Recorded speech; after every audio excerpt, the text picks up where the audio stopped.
हाँ जी, देख लो अभी ही पढ़े थे स्थैतिक घर्षण और गतिक घर्षण, इसमें अंतर अब पूछ रहा है। तो सीधा सीधा परिभाषा वही है, जब एक वस्तु दूसरे वस्तु के ऊपर स्थैतिक घर्षण है तो चलने का प्रयास करती है। तो संपर्क सतहों के बीच गति के विपरीत दिशा में लगने वाले घर्षण बल को या बल को क्या बोलेंगे? स्थैतिक। अब इस वाली को नहीं पढ़ना है, बस ये चलने के प्रयास की जगह पर क्या कर देना है? चलती है। तो क्या बोलोगे? वही, जब एक वस्तु दूसरी वस्तु के ऊपर चलती है तो संपर्क सतहों में गति के विपरीत दिशा में लगने वाले बल को क्या कहेंगे? याद हो गया?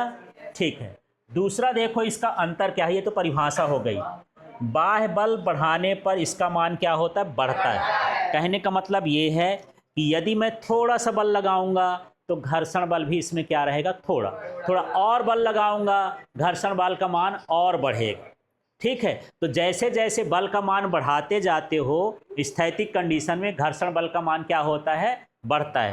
और बढ़ते बढ़ते जब अधिकतम होगा तो कौन सा घर्षण कहलाता है? सीमांत घर्षण।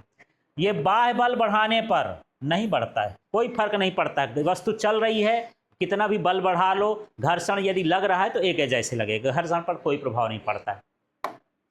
अगला देख लेते हैं, इसका मान कैसा होता है?